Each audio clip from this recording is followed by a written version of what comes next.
Cirolu Popcorn. Hai, selamat bertemu kembali bersama kami di Popcorn, podcast Pramuka Corner di KDDIY Pramuka Jogja, Pramuka Istimewa. Selamat pagi Kak Lintang. Baik Kak Pai, selamat pagi kembali. Iya, apa kabarnya Kak Lintang nih? Alhamdulillah kabar saya selalu baik. Alhamdulillah sekali. Iya. Dan saya juga berterima kasih nih Kak Lintang. Karena Kak Lintang bisa menggantikan Kak Pugu. Ya tentu saja itu suatu penghormatan sekali ya bagi saya Iya. bisa menggantikan seorang pro player sebagai host pada podcast kali ini, dan sementara saya menggantikan Mas Pugu itu suatu kebanggaan tersendiri bagi saya. Iya, dan juga kebahagiaan untuk saya. Ya, biasanya saya ditemani ini mas-mas kelebihan berat ini, wali badan kan. Iya. Sekarang ditemani oleh mbak-mbak kelebihan cantiknya. Amin. Alhamdulillah. Mungkin mau selanjutnya Kak Lintang. Oh, terima kasih, nggak usah repot-repot Mas. Langsung ditolak dulu lah. Ya, terima kasih juga untuk Mas Pugu sudah memberikan kursinya kepada Kak Lintang.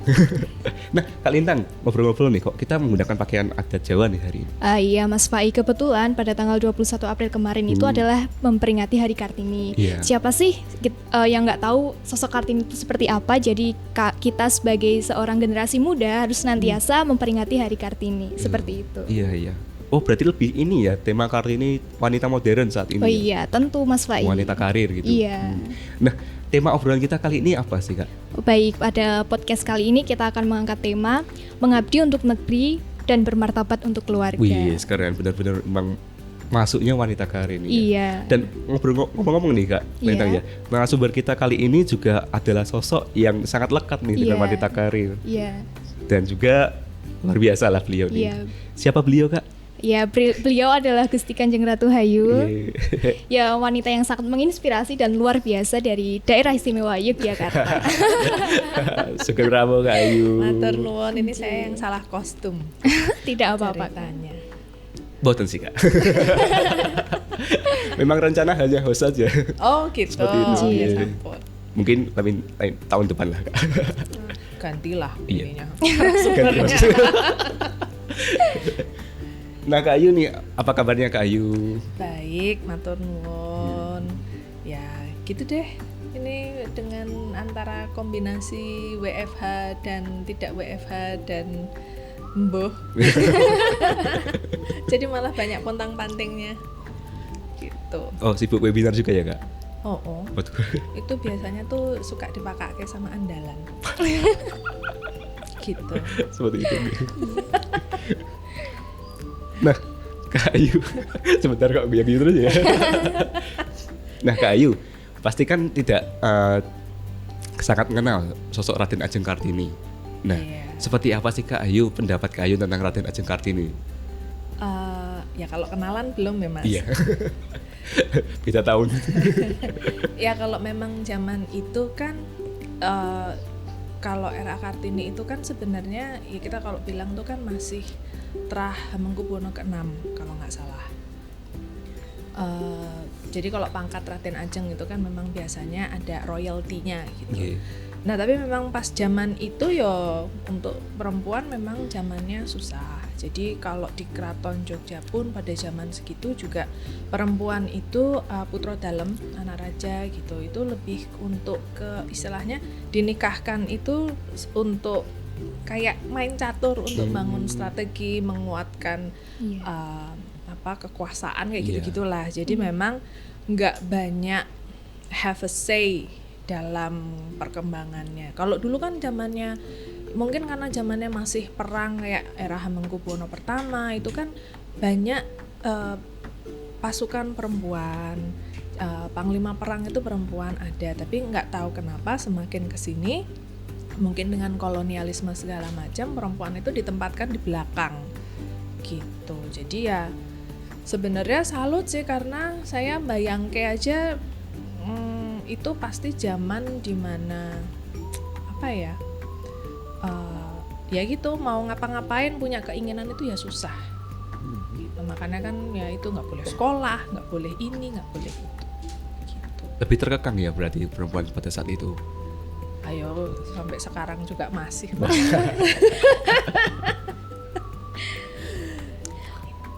Baik Kak Ayu, mengenai pendapat Kak Ayu tentang Raden Ajeng Kartini tersebut, pola pikir sifat-sifat dari sosok Raden Ajeng Kartini yang sampai sekarang Kak Ayu teladani dalam kehidupan sehari-hari itu seperti apa? Tidak apa ya? Ya, tidak terlalu pasrah dengan karena orang Jawa itu kan ada namanya untuk nerimo gitu, tapi pada satu sisi itu kan masalah prinsip. Kalau beliau itu kan prinsipnya ya jadi perempuan itu harus lebih mandiri daripada ini, nggak cuma jadi second citizen. Nah itu beliau kan berjuang untuk itu gitu. Jadi progres itu memang mungkin tidak bisa langsung instan, apalagi kan waktu itu juga dengan norma dan tradisi yang berbeda dari sekarang. Cuma saya yakin itu juga nggak gampang gitu. Wong sampai sekarang aja mungkin gerakan yang mengekang Kartini itu ya masih ada gitu. Kalau kita kan sekarang di akun medsos gitu, kan banyak perempuan berkarir, perempuan mandiri, tapi di sisi lain itu akun-akun medsos yang menempatkan perempuan tuh hanya manut suami itu ya masih banyak gitu loh. Jadi gerakan yang dari zaman sampai sekarang juga masih kayak misalnya dulu yang di Malala itu kan as simple as perempuan itu nggak boleh sekolah, itu sampai sekarang masih ada gitu, karena ya mereka mungkin cuma butuhnya sing manut gitu. Karena kalau perempuannya maju, educated, itu dia itu otomatis akan memajukan keluarganya. Kalau keluarganya melu maju, lah nanti yang mau dipropagandani siapa kan gitu. Jadi itu sih saya kurang lebih mencoba tidak menyerah pada keadaan. Lalu kalau bisa itu yang perempuan itu juga ayo sama-sama maju, tapi yang jangan ketinggalan, yang laki juga harus diajak gitu. Sekarang kan masih banyak tuh yang perempuan ayo kejarlah cita-citamu setinggi langit, tapi yang laki itu saya berapa kali tuh mau nyari beasiswa S2 gitu tuh udah mepet-mepet umur 30 gitu loh Mbak. Nah itu tetap ada yang bilang kamu tuh ngapain sekolah lagi, dikit lagi expired, pada kayak kaleng kornet gitu kan. Habis itu masih ada yang nanti lakinya minder loh. Cari laki yang lain lah. Betul sekali Gusti. Saya setuju dengan pola pikir seperti itu. Tuh. Dan juga nah makanya ini rada obong-obong ya Mbak. Jadi kadang itu yang aku sering ketemu itu aku pengen punya istri yang pintar. Tapi begitu berhadapan dengan yang pintar tenan, benar sekali. Maksudnya tuh pintar tapi nggak lebih pintar dari dia. Gitu. Jadi lebih ini ya. Saya sebagai laki-laki masih sini. Laki-laki inginnya perempuan tuh di bawahnya dia, tapi juga ingin mendorong perempuan tuh sama. Ya memang tidak semuanya. Cuma memang masih banyak yang seperti itu. Makanya kalau bisa tuh ini bukan hanya sendiri. Maksudnya kita nggak bisa mendorong hanya perempuan yang ayo maju setinggi mungkin, tapi di rumah yang laki masih istri tuh kudu manut karo kowe. Nah jadi ini kan nggak imbang gitu. Yang satu maju, yang satu progresif. Karena kemarin aku baru profesor dari UGM itu tidak gampang menjadi pendamping perempuan progresif karena argumennya kan banyak gitu. Ya kita tinggal kalau manut kan ya rampung masalahnya gitu kan maksudnya. Bener. Tapi Gusti, kalau perempuan itu terlalu memegang prinsipnya, itu kadang terlihat seperti menentang seorang laki-laki. Itu pendapat Gusti seperti apa? Tergantung.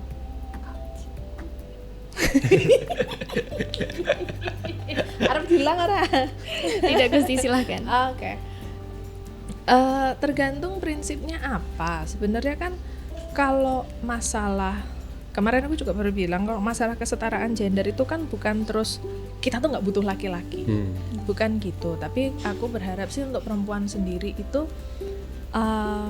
kalau mau jadi ibu rumah tangga, fine, nggak ada yang salah. Ibu rumah tangga itu pekerjaan yang tidak mudah. Sekarang aku punya anak tadi ngerasa nggak apa-apa selama tidak terpaksa. Yang masalah itu kan ketika dipaksa, entah suaminya, entah keluarganya, entah apanya, bahwa that's your only option, itu masalah. Tapi kalau memang dia kepengen sepenuh hati mencurahkan untuk itu, ya nggak apa-apa gitu. Nah jadi memang bukan jangan mengistimewakan wanita hanya yang wanita karir, itu juga nggak bisa. Iya. Itu karena panggilan orang beda-beda. Nggih. Cuma ya itu prinsip itu ya, kalau prinsipnya itu tidak ditindas, ya kudu dipegang toh Mbak. Iya. Mau nentang kek, mau apa kek, terserah. Iya. Gitu kan. Cuma memang apa ya, yang penting tuh komunikasi. Apa kalau prinsip itu apa yang harga mati, apa yang masih bisa nego. Karena kan kita kok semuanya harga mati kan juga kangelan, Iya. uripe. Iya. Ya. Jadi stigma masyarakat itu masih sama gitu ya Kak?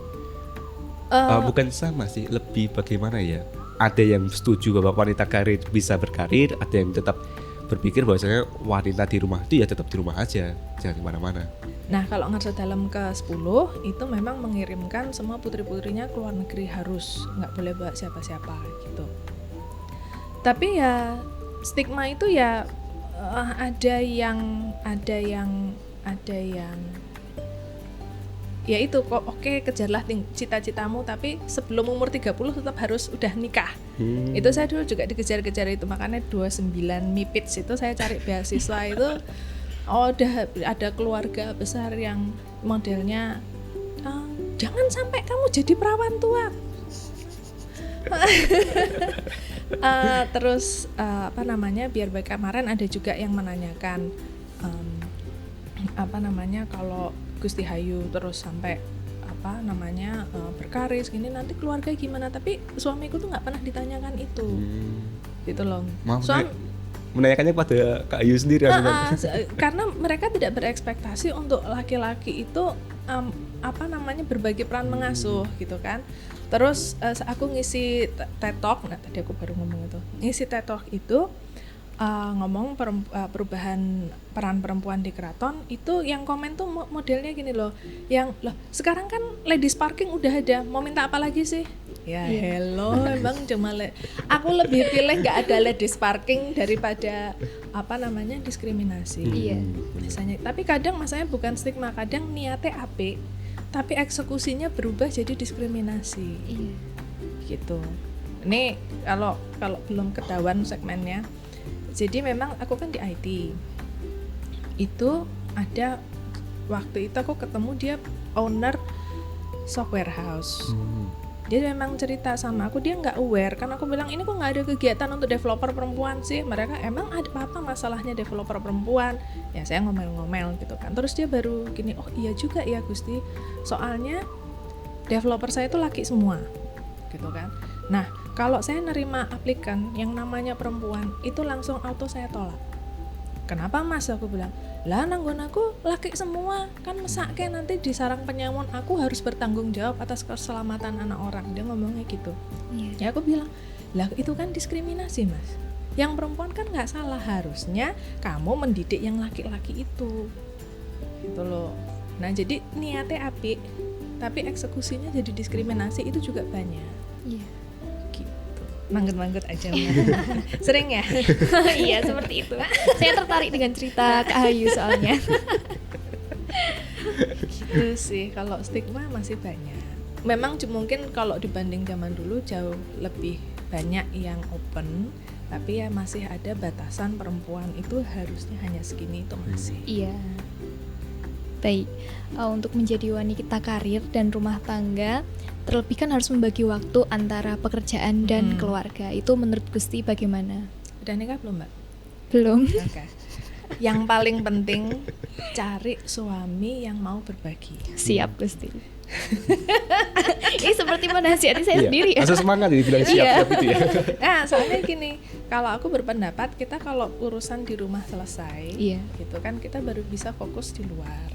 Nah tadi itu kalau misalnya memang mau full jadi ibu rumah tangga nggak masalah gitu kan, tapi ya full jadi ibu rumah tangga, tapi kalau dan satu lagi selalu punya duit sendiri. Antara itu nyisihkan uang jajan atau usaha kecil-kecilan, selalu punya uang sendiri yang dipegang sendiri. Gitu. Nah habis itu, nah suaminya ini jangan terbutakan oleh cinta aja Mbak. Unfortunately kita nggak kenyang dan kita nggak kenyang makan cinta. Nah, setuju. ini realistis. Jadi kalau misalnya ketika nanti di rumah ternyata suaminya ekspektasinya adalah dia nggak mau pegang, oke kamu kerja nggak apa-apa, tapi dia sama sekali nggak mau ganti popoknya anak. Iya. Gitu. Jadi dia tidak berbagi pekerjaan di dalam rumah tangga, entar repot sendiri karena yang perempuan jadi tidak bisa berkonsentrasi pada pekerjaannya di luar. Jadi memilih suami yang seprinsip itu sangat penting. Itu kuncinya paling mendasar itu sebelum yang lain karena begitu itu bisa, nah nanti kan ada satu pekerjaan rumah tangga gitu. Nah, terus pekerjaan di luar. Nah, yang ini kan tetap kudu dibagi. Iya. Gitu. Nah, sampai sekarang pun yang kayaknya mungkin sekolahnya tinggi atau apa itu juga masih banyak yang ternyata nggak mau ganti pampers, bahwa ini hanya urusan perempuan. Kadang suaminya mau, nah ini soalnya penting satu lagi, kalau suaminya mau berbagi, tapi nanti mungkin ibunya, bapaknya atau siapanya itu bukan kerjaan jalanan. Nah, si suami ini harus bisa melani istrinya untuk ini udah bukan zamannya, bukan seperti itu lagi. Jadi memilih pasangan hidup yang sepemikiran itu sangat penting. Itu dulu sebelum yang lain. Baik, Gus. Siap-siap. Biar bisa mendukung ini perempuannya juga. Jadi ya gitu. Kalau enggak, soalnya misalnya mau sekolah lagi, lah kok saya ngapain nih siapa ya, maksudnya oh ya kalau sekolah lagi berarti kita harus ininya berbagi ini, terus nego lah gitu loh, komunikasi yang penting. Wih. Lanjut, Mas Pak. Ompor. Nah, Kak Ayu, tadi kan Kak Ayu sudah sedikit berbicara mengenai ketika menjadi IT ya, IT dan informatika itu susah banget ngomong. Gak usah nervous, Mas. Enggak nervous aku. Nah, pengalaman Kak Ayu ketika menjadi bagian IT itu bagaimana Kak? Apakah masih ada nih mungkin diskriminasi kecil-kecilan atau mungkin langsung belak-belakan bener nggak menolak sekali perempuan masuk di bagian itu? Terutama kan soalnya IT kan banyaknya ada laki-laki dan seperti itu. Kalau dulu pas zamannya sekolah memang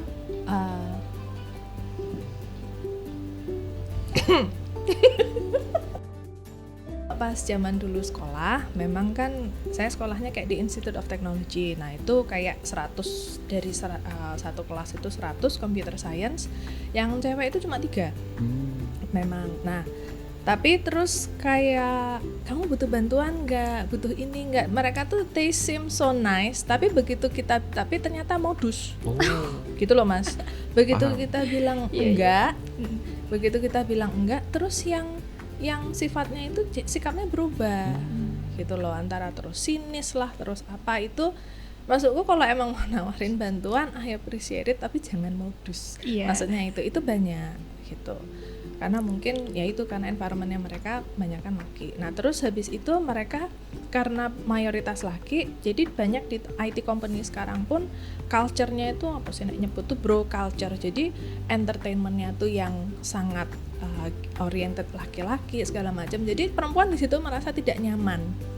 Kalau tidak nyaman ya terus mereka lah, tapi kita tuh susah nyari programmer perempuan ya. Hello, gitu. Mereka juga sekarang gini bedanya, Mbak. Mas tak tanyain dulu. Kalau masuk lift atau satu lift itu perempuan semua. Iya. Merasa aman nggak? Canggung. Tapi nggak merasa takut toh? Tidak merasa takut. Kalau satu lift laki semua, mau nggak naik lift itu? Tentu saya menunda, Gusti. Nah, Kak Ayu, mohon maaf. Bedanya itu karena mungkin canggung, tapi merasa tetap aman. Kalau yang perempuan itu satu lift laki semua, kita merasa tidak aman. Iya. Dan itu baru yang lift, apalagi kalau di tempat kerja. Iya. Terus waktu itu, jadi saya di Jakarta itu jadi project manager untuk, jadi kita bikin internet banking. Bank itu divisi IT-nya masih pada laki semua. Jadi ketika itu saya sebagai project manager, tim saya laki semua. Tapi saya dianggapnya itu kayak tim sales yang kerjanya di situ untuk mengentertain mereka. Gitu. Jadi aku tuh sampai bereksperimen. Jadi setiap minggu itu ada project update. Kalau aku enggak dandan kemayu enggak, tapi maksudnya lipstikan, dandan, bajunya pakai rok gitu. aku mau minta apa itu pasti oh iya baik itu idenya bagus gitu. Tapi kalau lagi habis ngejar deadline pakai celana panjang sisiran pun mungkin gitu kan, nggak lipstikan yang jadi kalau pas aku dandan itu mereka wah apa nanti malam mau pergi ya gitu. Nah kalau si bapak itu udah ngomong gitu tuh mulus. Semuanya yang aku minta dapat. Begitu si bapak nggak komentar seperti itu, mbok aku mau minta apa tuh anyel banget gitu. Nah terus kadang orang IT itu kan mereka kalau ngasih solusi itu sangat seringnya not user friendly. Jadi karena mereka terlalu ublek di situnya. Nah kadang aku ngasih solusi apa itu nggak dianggap.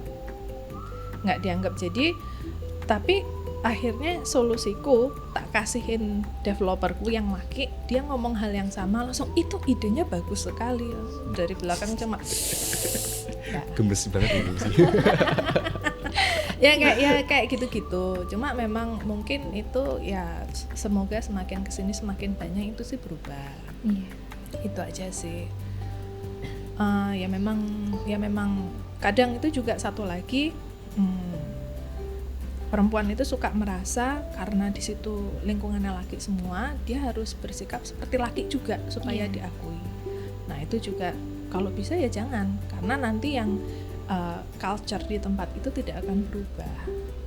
Tuh, kalau bisa di sisi lain juga kalau bisa masuk sebagai sesama perempuan, kalau bisa gimana caranya memberikan kesempatan untuk yang lain itu bisa, yang perempuan yang lain itu bisa melangkah dengan lebih mudah. Kan ada yang aku dulu kesininya susah, berarti kamu juga harus tak bikin susah hidupnya, itu kan juga ada. Gitu loh, jangan seperti itu. Kita maksudku ya sama orang saling membantu lah, jangan saling menyusahkan. Iya. Setuju Kak. Kayak ini senioritas di tempat kerja seperti itu ya Kak? Ya masih bukan masalah senioritas, mungkin ada beberapa atasan. Aku sempat mengalami di bank itu, mungkin mereka memang perempuan dan dalam posisi tinggi yang pasti jalannya itu penuh dengan diskriminasi, dengan ini dengan itu. Tapi kan harusnya justru dia itu memberikan kesempatan untuk perempuan yang lain jangan sampai mengalami diskriminasi dan lain-lain bla bla bla sampai ke tempat itu. Tapi dia tuh kayak yang biar kamu dulu, mencoba. Dulu aku tuh susah, jadi kamu juga harus susah nyampe. Tapi kan ya itulah. Nah Kak, itu kan tadi untuk yang di tempat kerja ya, mungkin untuk bagian umum. Nah kalau di kegiatan pramuka sendiri seperti apa Kak? Apakah sudah menemukan atau mungkin sudah pernah mengalami? Kalau itu sih belum. Jangan ya. Amin. Penuh dengan terus tatapan mengancam ya. Kalau di kegiatan pramuka sendiri gimana Kak? Apakah sudah merasa enjoy dari semua pengalaman-pengalaman yang mungkin dari yang tidak menyenangkan dibawa ke pramuka itu bagaimana rasanya Kak? Ya itu kalau bisa sih saya mereplika apa yang bagus dibawa semoga ke pramuka, semoga juga hasilnya jadi lebih bagus. Tapi kan memang saya belum familiar dengan pramuka, jadi biasanya kalau rapat itu singkatannya itu loh saya roaming. KPKP disingkat aku sampai stop. Itu bagian apa? Itu itu sering banget. Tapi kalau secara yang lain sih diskusi sih aku pikir oke sih. Cukup terbuka. Gitu. Ya. Iya. Tapi nggak tahu kalau ngerasanya aku di belakang aku nggak. Itu bukan kami Gusti. Yang itu kan paling Iya, kan. Siapa Kak? Si itu tuh. Oh iya siap. Udah rahasia aja. Oh iya. Lanjut. Untuk pemimpin wanita karir menurut Kak Hayu itu disegani atau justru malah diajukan? Kalau disegani itu seperti apa dan diajukan itu seperti apa?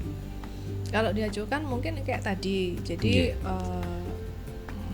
jadi gini, memang ada biasanya orang kalau minoritas itu untuk mencapai di tempat yang sama itu kayak selalu diuji. Jadi bukan hanya perempuan. Jadi misalnya race-nya minority gitu. Jadi untuk yang ini perumpamaan yang aman-aman deh. Jadi kalau perusahaan konsultan yang besar kayak PricewaterhouseCoopers yang gitu-gitu, the big four gitu, biasanya mereka itu hanya menerima dari universitas tertentu. Kalau bukan dari universitas itu boleh masuk, tapi tesnya jauh lebih susah. Gitu loh. Jadi Nah seperti itu. Jadi saya juga seringnya itu diuji hal-hal yang mereka nggak pernah nguji yang cowok seperti itu. Iya. Gitu. Jadi kamu tahu nggak ini, kamu bisa nggak ini, mereka nggak pernah nanya yang sesama cowok itu. Jadi kita harus kayak selalu membuktikan diri sendiri, kan capek ya. Iya.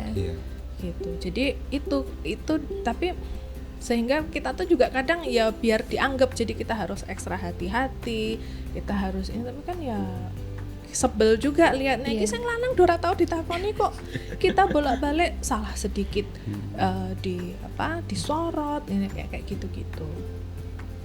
Tuh, terus kalau disegani sebenarnya ini di satu sisi mungkin dari laki-laki yang mempunyai power, misalnya di tempat di perusahaan gitu, dia perlu memberikan kesempatan gitu kan. Nah biasanya kalau kemarin memang kan project manager yang lain laki semua, timku laki semua, tapi waktu itu project manager yang perempuan cuma aku, tapi for some reason yang paling mulus timnya jalannya saya. Jadi eksekusi, time, deadline itu semua dapat. Nah yang lain itu berantem semua.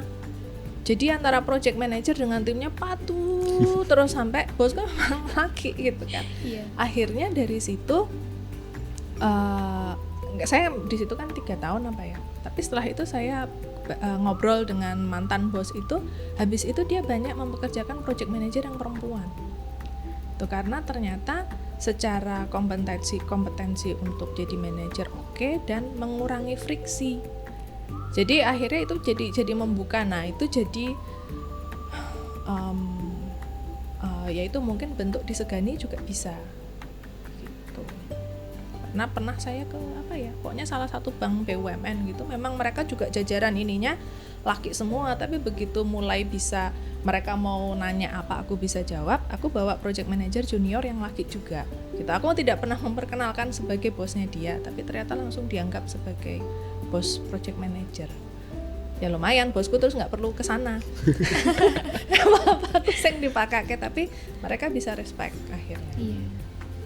Cuma ya perjalanannya mungkin lebih berat daripada yang sesama laki, karena kita harus selalu ekstra hati-hati. Gitu sih. Tapi bukannya nggak mungkin. Iya. Gitu. Tapi perlu open minded dari yang dipimpin juga. Gitu. Oh, baik Ayu.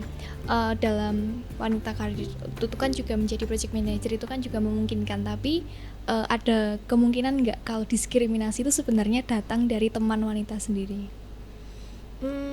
Ya bisa sih, cuma mungkin saya tidak pernah berteman dengan orang yang seperti itu. Jadi kalau ada yang seperti itu udah jauh-jauh aja deh. Iya. Kita cukup kenal saja, tapi kita nggak usah ngobrol.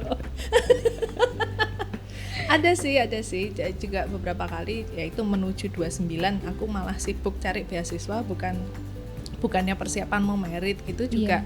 Ya ada juga ngapain sekolah tinggi-tinggi gitu juga ada. Ya aku sih cuma bapakku aja yang duitin, nggak pernah komentar seperti itu ya, kamu siapa? Iya. Biasanya aku udah jawab gitu, terus dia sendiri menjauh, jadi ya udah.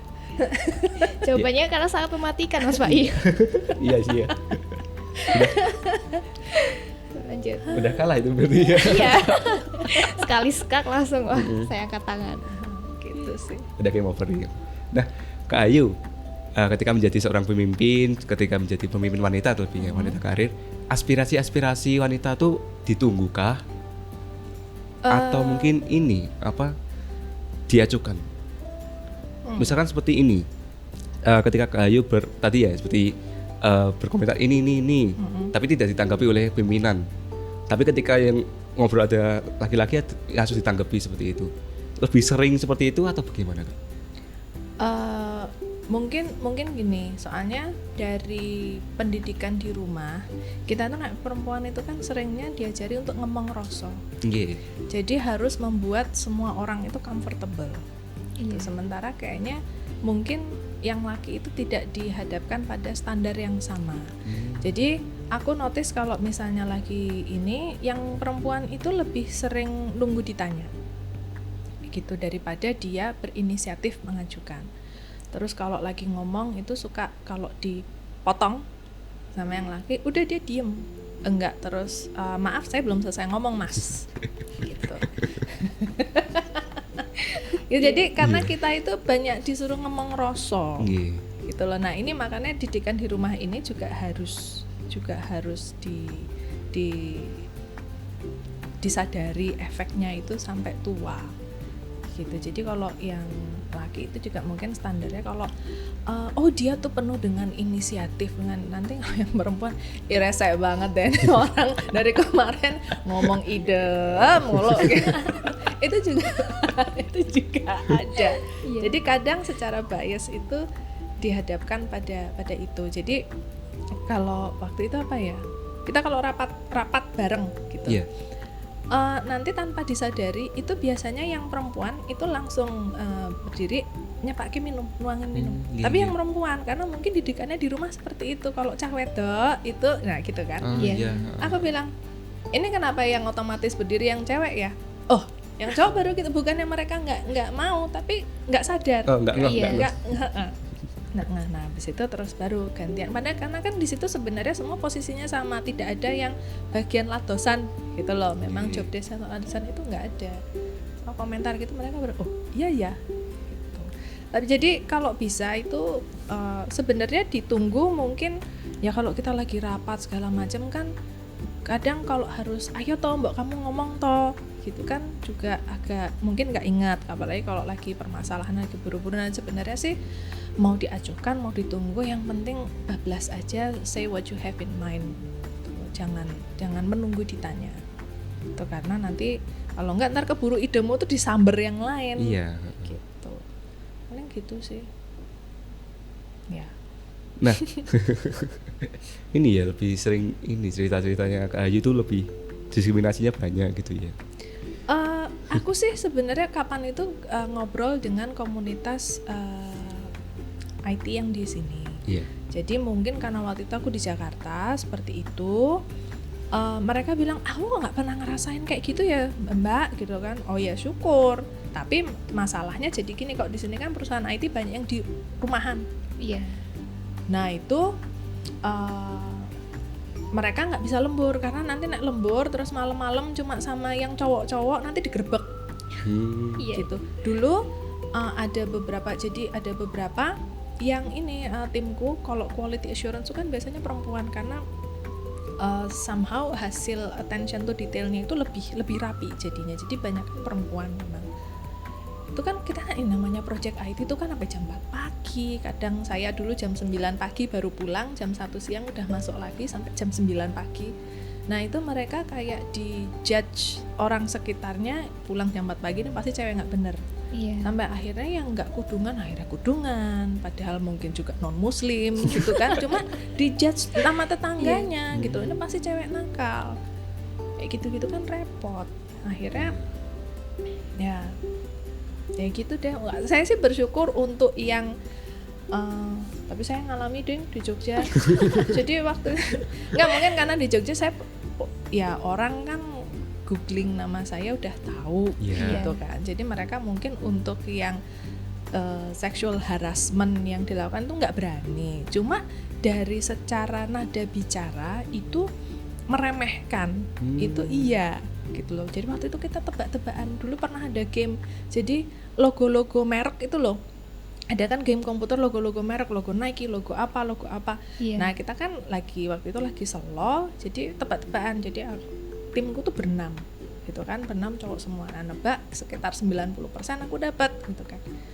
Terus ada satu yang lihat, wah Mbak kamu tuh ternyata emang pinter tuh, maksudmu ya gitu deh. Berarti kepintarannya Kak Ayu selama ini secara nggak langsung nggak diakui kalau seperti itu. Diragukan. Iya. Ya soalnya kalau di Jogja susahnya itu, jadi kadang saya dapat apa itu berasumsi karena anaknya ngesot helm. Iya. Itu sih. kalau aku bisa masuk sini karena ini jatah untuk keraton mah aku bukan Iya. jadi project manager, itu bagian lembur ya. Iya. Aku njaluk dadi pos. Iya. Iya. Nah, Kak Ayu, dari semua pengalaman-pengalaman Kak Ayu ini nih ya, menurut Kak Ayu peran wanita itu penting tidak di dalam sebuah organisasi? Ya penting. Jadi ada apa namanya? Ini saya dari tadi ditanyanya perusahaan. Jadi Iya. aku nggak kepikiran untuk apa namanya? Memberi contoh yang di keraton ya. Tapi ada juga apa namanya? Kok ada penelitian. Jadi sekarang kan di luar negeri itu diversity lagi, pokoknya kesetaraan gender jumlah. Jadi kayak dikasih kuota jumlah perempuan itu harus ada dari kayak komisarisnya tuh harus ada berapa perempuan gitu. Nah itu tapi ada penelitian dari Harvard Business Review itu biasanya seperti itu, hasilnya jadi lebih bagus. Jadi salah satunya itu karena dia jadi mengurangi perusahaannya itu secara general, jadi mengurangi resiko gitu kan. Jadi biasanya udahlah ini hajar aja mungkin gitu kan kalau semuanya cowok, tapi yang cewek itu bisa, yang perempuan itu jadi bisa memberikan pertimbangan dari perspektif lain, biasanya jadi lebih play it safe gitu, jadi mengurangi resiko, terus mungkin lebih mengambil keputusan tuh lebih dengan rasa. Iya, hati-hati. Jelaskannya dengan bukan bahasa Jawa, dengan rasa gitu. Jadi mix itu perlu karena cara pandangnya kan beda. Itu sebenarnya itu sangat-sangat diperlukan gitu. Nah, kalau diskriminasi yang di keraton, kakakku tuh yang nomor 2. jadi memang kalau dulu kan di zamannya yang ke-9 pun itu kan abdi dalam perempuan itu tempatnya sangat terbatas, cuma abdi dalam kepara itu lebih kayak ladosan gitu, sama mungkin sinden gitu-gitu. Tapi untuk yang strategik semua itu laki, gitu kan.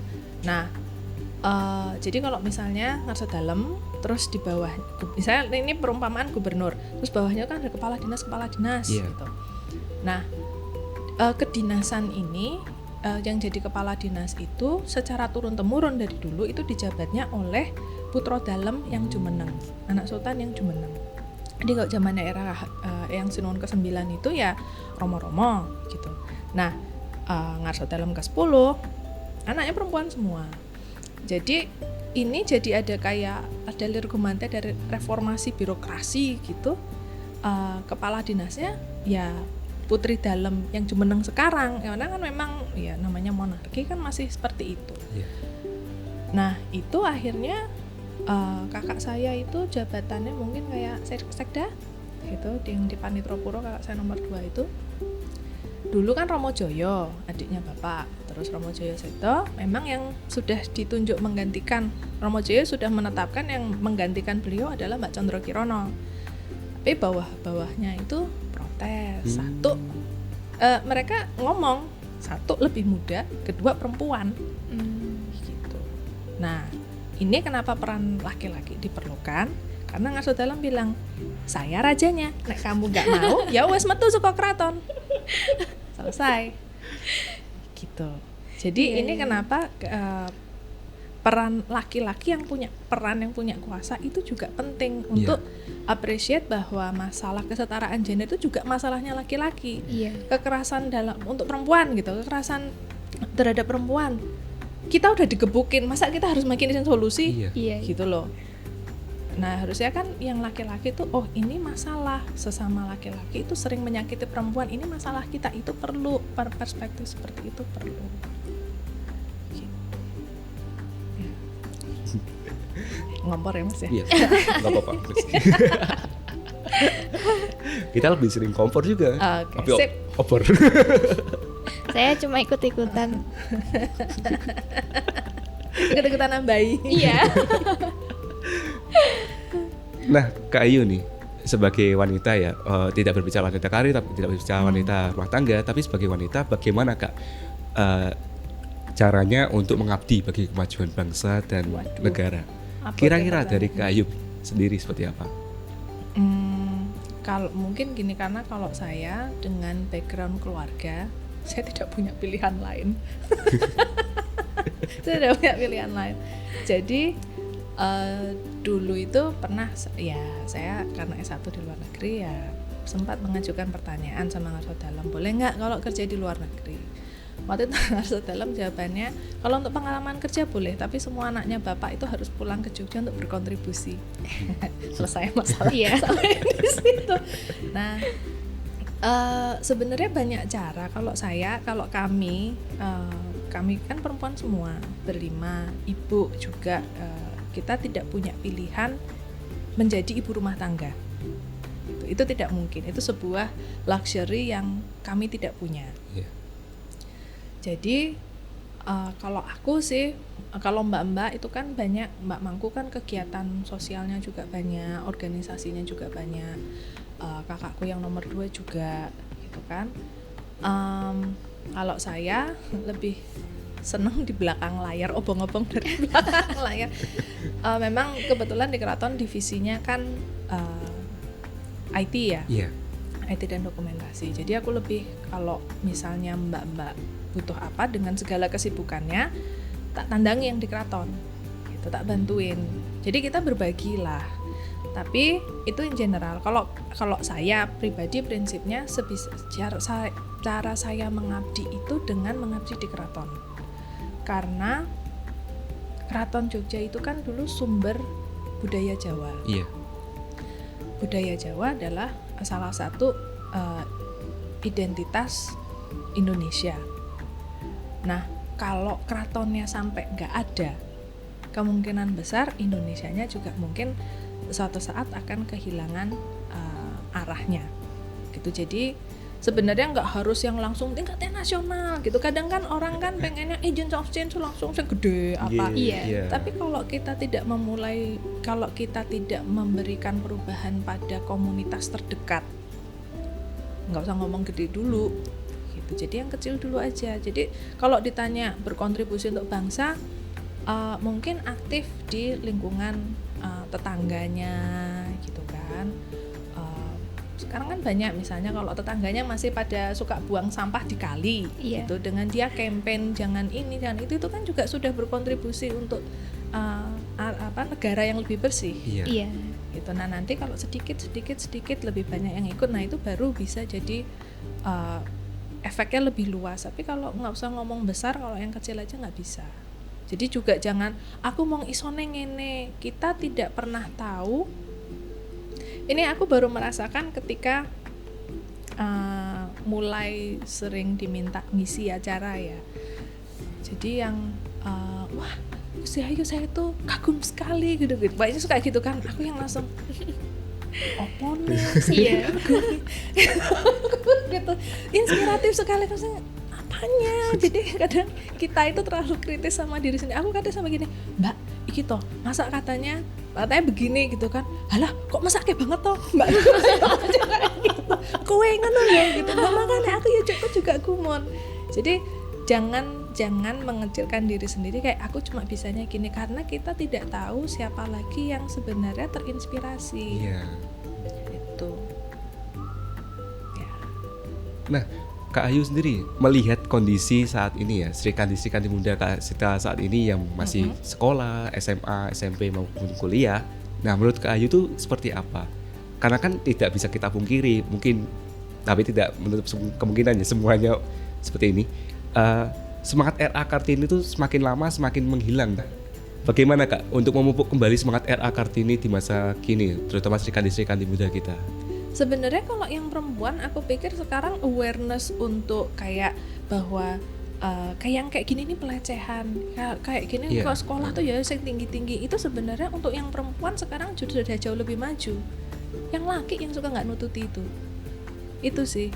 Waktu itu saya ngisi acara apa ketemu dengan dosen, pokoknya Universitas Islam kok ya, perempuan memang, untuk kesetaraan gender juga. Nah itu Gusti, jadi perbedaan pengasuhan dalam keluarga itu yang perempuan itu banyak tuntutannya, harus nilainya bagus, harus bisa ngurusi rumah, harus bisa ini. Tapi akhirnya ini kelihatan di tempat sekolah. Mahasiswi saya, jadi yang cum laude itu mahasiswa saya itu kemelut katanya.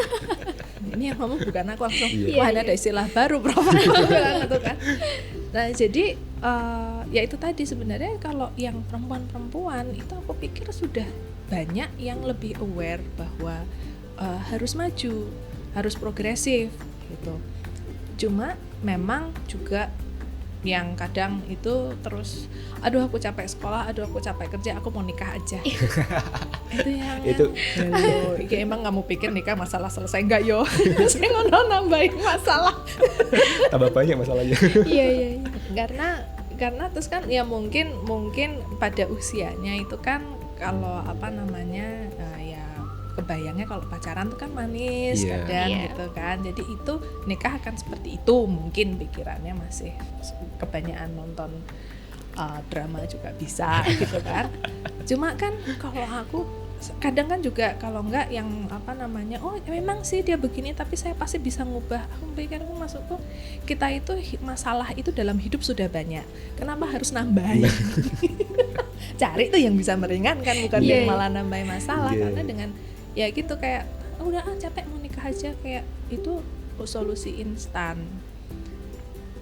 gitu. Jadi emang sih kalau jadi perempuan tuh ya memang tuntutannya tinggi sih. Jadi kalau aku bilang ya itu sekarang kalau bisa, karena gini juga misalnya mau sekolah keluar ambil S2 cari beasiswa or whatever, kita yang perempuan itu pertimbangannya jauh lebih banyak daripada yang laki, karena ekspektasinya nanti ngurusin orang tua yang sudah mulai sepuh, nanti kalau punya anak ekor itu gak bisa ditinggal gitu. Jadi kalau biasanya kalau ada yang minta saya rekomendasi, udah pokoknya sejauh mungkin sekarang, jangan nanti, tapi nunggu ini dulu sekarang, karena kita nggak tahu kapan lagi kesempatan itu akan ada. Besok-besok mungkin malah kamu nggak bisa pergi sama sekali gitu.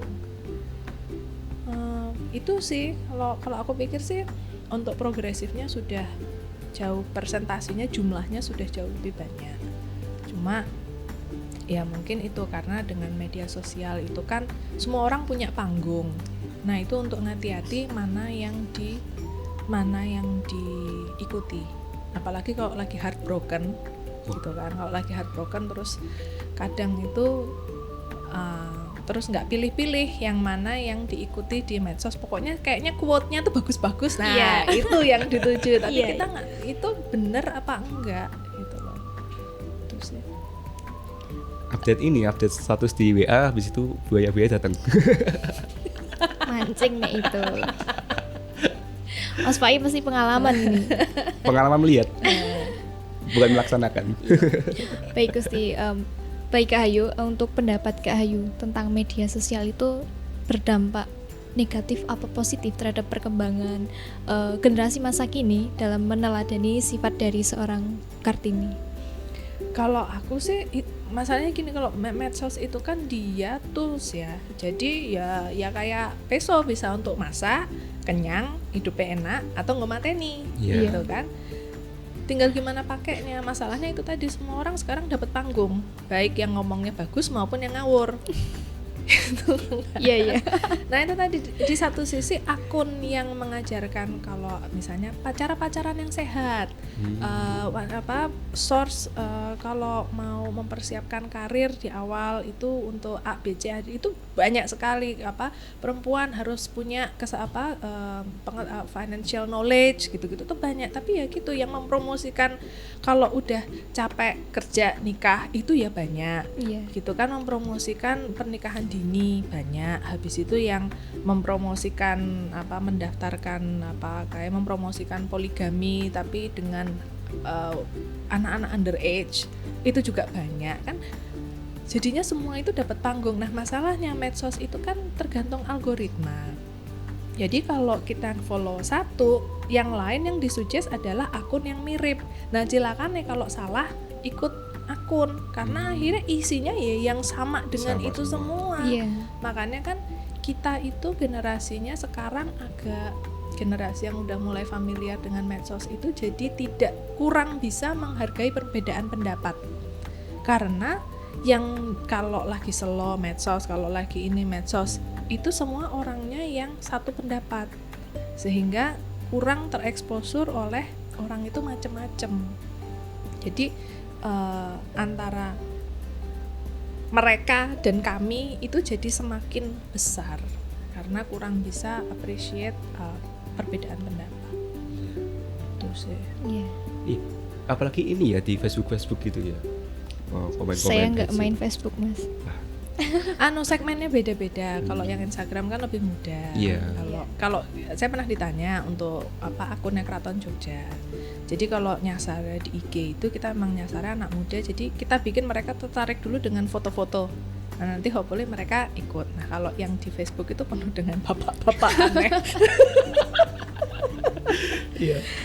Jokes bapak-bapak. Garis keras kejawen gitu ya Facebook rata-rata. Nah itu diskusinya nggak apa-apa sih ya, memang keraton kan mengayomi masyarakat, berbagai lapisan masyarakat ya memang nggak apa-apa, cuma kelihatan sekali diskusinya itu berbeda gitu. Kalau yang Twitter yang kompor-kompor kan gitu. Menarik sih, cuma ya kita appreciate, kita jadi banyak masukan dan banyak perspektif. Berarti tergantung pribadinya. Tapi berarti ya, Kak? di satu sisi juga sebenarnya medsos itu punya, karena semua orang dapat panggung, berarti kita juga dapat panggung. Nah Iya. itu harus hati-hati kita posting apa, karena kita tidak tahu siapa yang inspired oleh kita gitu kan ya, jangan jelombrong kayak anak orang lah. Iya. Jadi mungkin kalau misalnya emang kerjaannya jadi influencer gitu, Iya. ya mempromosikan barang tuh yang kira-kira ya emang pantas dipromosikan. Iya. Gitu loh, jangan yang yang penting ada bayarannya semua ini merusak atau apa itu terus dipromosikan. Karena aku pernah ngisi acara di Undip, jadi kakeknya dia itu punya pesantren. Nah si anak ini, si perempuan ini dia masih kuliah di Undip itu, dia kepengen jadi guru, ikut ngajar, nggak boleh. Nah, tetap ya pokoknya perempuan tuh konco wingke. Apa yang harus saya lakukan? Dia bilang, ya udah kamu berbagi aja di medsos, kamu jadi guru di medsos. Itu kan ketahuan kakeknya nggak ya? Ya cuma maksudku itu kan kita juga jadi dapat panggung. Kamu ngomong aja apa yang kamu tahu gitu loh. Nanti kok akan ketemu dengan orang-orang yang appreciate. Jadi itu juga sih ada baiknya juga. Cuma nek bolak-balik senengane mancing perkara ya mbok ora salah. Kita itu sudah cukup banyak masalah. Gak harus ditambahin. Ya aja main medsos buat ini menghibur diri malah menambah masalah. Ya apalagi kan soalnya masalah. Ya siapa sih dulu give a man a mask and he will tell you. Ya jadi kalau kamu ngasih seseorang topeng, aslinya dia yang akan keluar. Jadi dengan anonymous itu fake account, nah itu aslinya mereka yang keluar, yang suka cari masalah, shit posting segala macam, itu aslinya mereka. Jadi kalau misalnya ada yang bilang, biasanya kalau ada yang cowok bilang enggak itu aku cuma iseng-iseng aja, enggak, itu aslinya mereka kayak gitu karena mereka merasa karena sama aman dibalik anonymity itu. Iya. Seperti itu ya. Berarti justru yang banyak bertopeng tuh laki-laki apa perempuan, Kak? Oh, nah itu ya podo-podo, Mbak. Oh, sama. Saya berharap Kak Ayu jangan tuh memancing. Saya laki-laki sendiri loh di sini. Jangan seperti itu loh. Saya juga harap podcast ini didengarkan oleh banyak kaum laki-laki, jadi biar mengerti bagaimana pandangan sebagaimana seorang wanita tuh harus dihargai, dijunjung, dan tentunya keberadaannya itu selalu dianggap. Seperti yang ceritakan oleh Kak Ayu, saya sangat tertarik sekali loh. Saya tuh cuma mangguk-mangguk itu, saya tuh kayak dinasehati seperti loh Kak, rasanya luar biasa sekali. Ini tadi apa dianggap sering di ghosting po? Astagfirullah.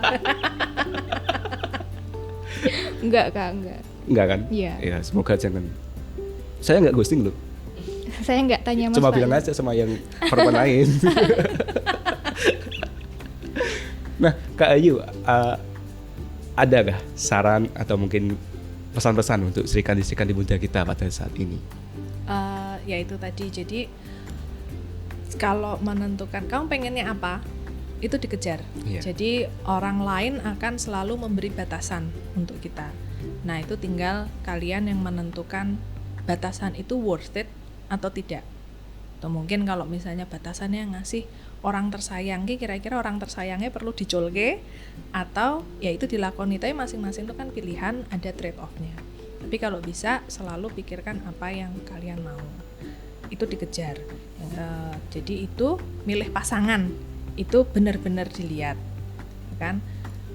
Kalian harus tahu gimana cara pasangan kalian itu handle frustasi, handle marah, cara memperlakukan orang lain yang lebih rendah, itu harus tahu sebelum kalian menikah.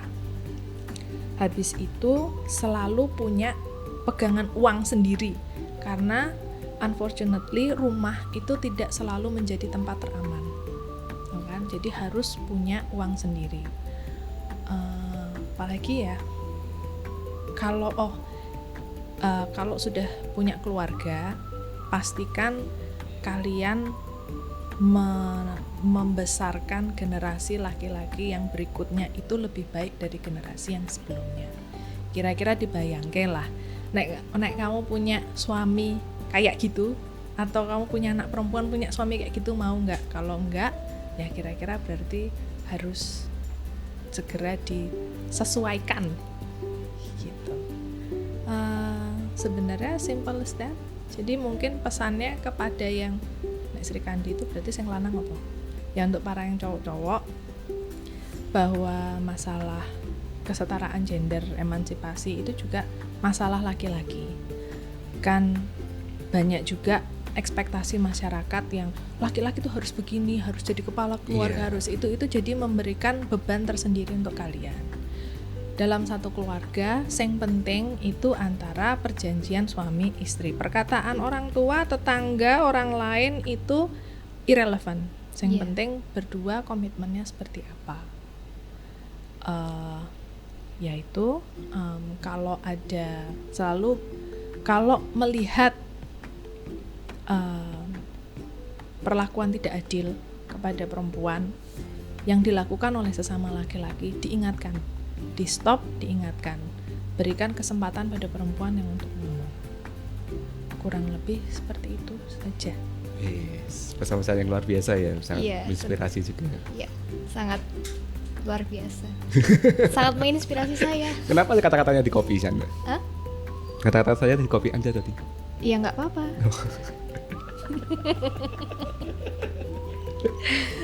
Baik.